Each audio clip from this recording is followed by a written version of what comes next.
Hey, what's going on, Twisters? So recently we heard that the Chicago Blackhawks are going to host the 2025 Winter Classic. It's going to be at Wrigley Field, home of the Chicago Cubs, of course, one of the most historic venues in sports in North America, and they'll be taking on the St. Louis Blues. So I wanted to talk about that in this video and just talk about outdoor games because there's some other news pertaining to that hasn't been officially announced, but something that maybe some of you out there could certainly look forward to. And on the subject of things to look forward to, I'm actually going to be in Raleigh on March 28th for the Carolina Hurricanes game. It'd be awesome to meet some of the Twisters out there, so see the end of this video if you're a Canes fan, live around there, and want to potentially meet up. So right on my screen over here, I've got this crazy cool spreadsheet with all of the outdoor games, and I've divided it up by team. So Chicago's going to be playing in its 7th outdoor game, and this dates all the way back to the Oilers and Canadiens back in 2003, and then of course the next outdoor game was the Winter Classic in 2008 between the Penguins and Sabres. So Chicago, this will be their 5th Winter Classic. They've also played in 2 stadium series.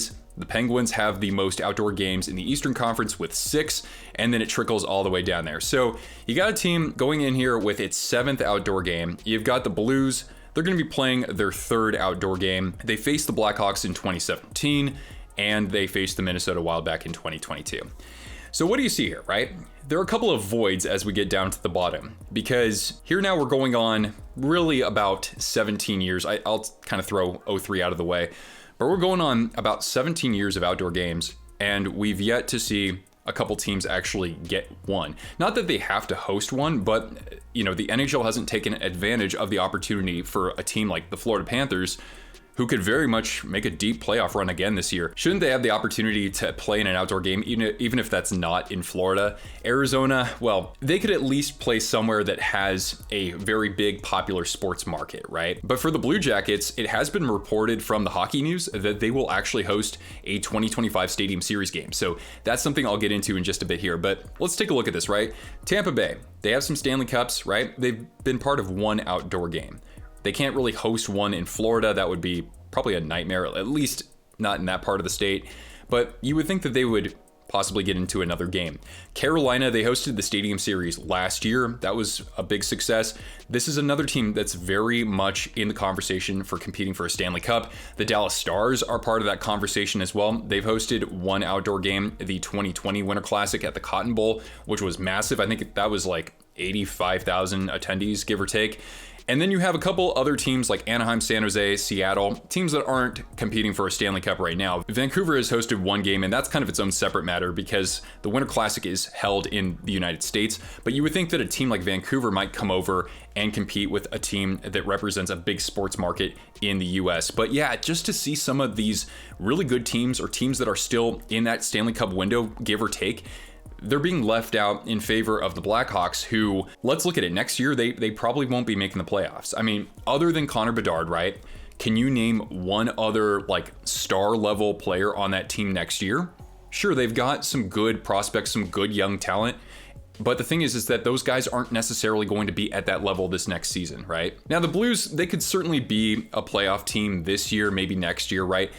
As for that otherworldly talent like a Connor Bedard, I like Robert Thomas. The season he's having is fantastic, but they don't have that just completely marketable player on their roster, and they're not going to be necessarily competing for a Stanley Cup next year.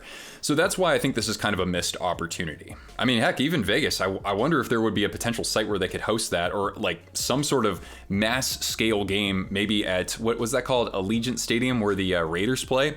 I know that it wouldn't be outdoor, but even so, I would rather tune in to teams that are competing for a Stanley Cup like that. I'd like to see more Canadian teams be a part of this, considering the Heritage Classic isn't held every year, and not too many Canadian teams have actually been part of the Stadium Series either.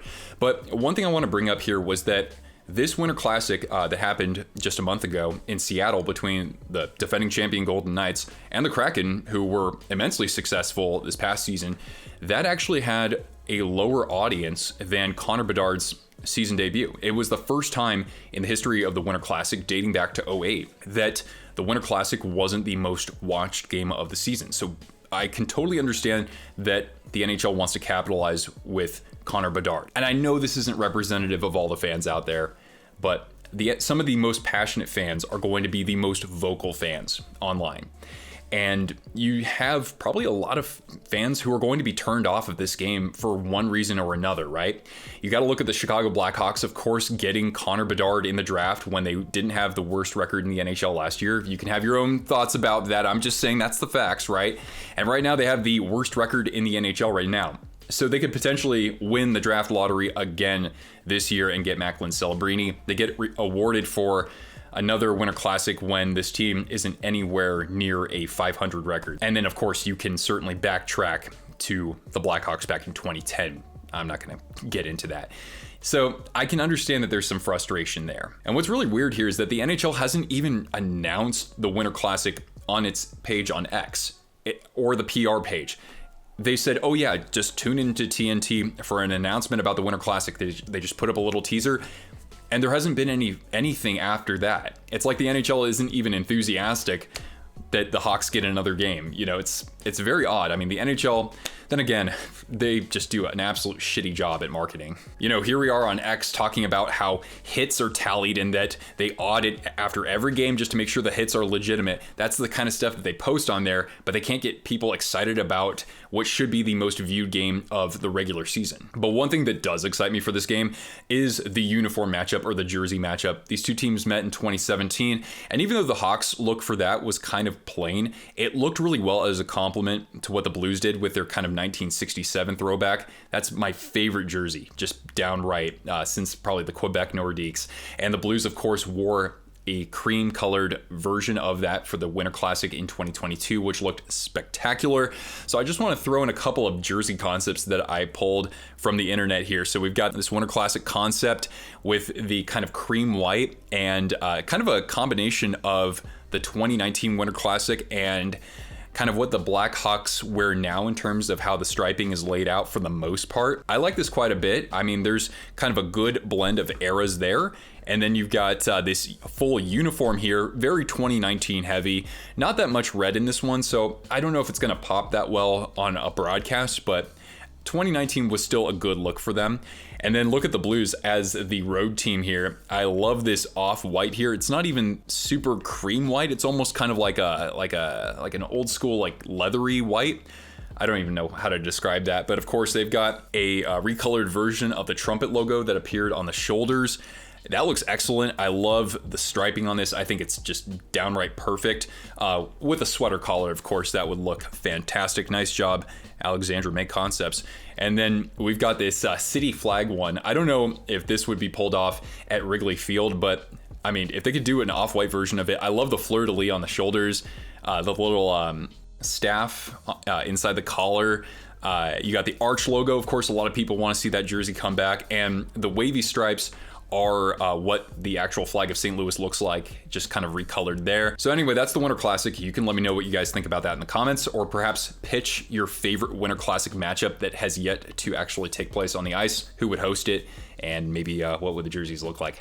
All right, and then we've got the Stadium Series. So the Hockey News has reported that per their sources, the Blue Jackets will host a 2025 Stadium Series game at The Ohio State University, a capacity of over 102,000. So not quite as big as the Big House in Michigan, but still, that would probably be the second biggest Winter Classic crowd that we've ever seen. And the Blue Jackets, of course, would have their first outdoor game ever. Now, I understand that they're not quite doing that much better than the Chicago Blackhawks right now, right? And they don't have an absolute otherworldly superstar for next year. Adam Fantilli is probably the closest that you could get to that among their young talent. But I'm still excited for them because for the Blue Jackets, it's them taking advantage of their venue, The Ohio State University. Biggest rivalry in college football, Ohio State and Michigan, arguably. And so the rumored opponent for this game is the Detroit Red Wings. So I do like this in the sense that the Blue Jackets aren't a huge market. They've got very passionate fans, absolutely, but the Red Wings have a huge market. I've got a lot of Red Wings viewers on this channel, and in this channel's history, for example, the Red Wings haven't even made the playoffs. So the potential for this to be a highly viewed game is very good, especially with the venue, how historic that is, and of course the associated rivalries there. So the Stadium Series games this year are taking place on the 17th and 18th, so maybe that's when the NHL will actually announce who's going to be participating the following year. And of course, I also looked at some jersey concepts here. So this is a cream white rendition of the original Blue Jackets jersey, and with some updated striping. I would like to see Stinger on the shoulders though. Or who knows, maybe they'd put Stinger front and center.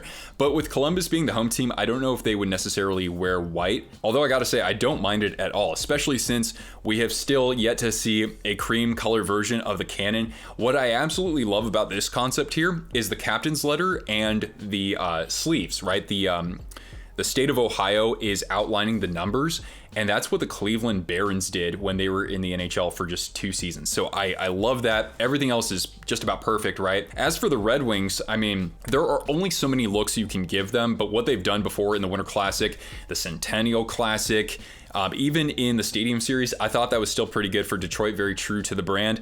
I love what I'm seeing here. I like the stylized typeface. I love the, kind of like highway sign for captain's letter. The Detroit Tigers D, maybe a little bit too close to what the Tigers use. Anyway, guys, what do you think about that? Let me know in the comments down below. Stick around for more coverage of the NHL. We'll have some more content around the trade deadline. I've got a very exciting feature that I'm working on as well about a very historic and pretty violent rivalry in the NHL. But you might have heard what I said toward the beginning about the Hurricanes. So for anybody who's a Canes fan or lives somewhere in that area, so I'm gonna be in Raleigh very briefly, but I do plan to go to the Hurricanes game against the Red Wings, and that is on Thursday, March 28th. And I'd be happy to meet up with people either before the game, a couple hours just kind of outside the arena, or if you do want to come to the game with me, I haven't actually bought tickets just yet, but if you reach out to me and express your interest, I can kind of coordinate things from there, and we'll see if we can get a little group together. That'd be tremendous. Anyway, if you are interested in meeting up, going to the game, whatever, please reach out to me. There are certainly a few channels to do that. You can do that over X. You can do it over Instagram, over email, or through our Discord. So just see the video description down below, but reach out to me as soon as you can because I'm going to start putting this together pretty soon. All right, guys, thanks so much for watching. I'm Nick. I'll catch you Twisters later. Ciao.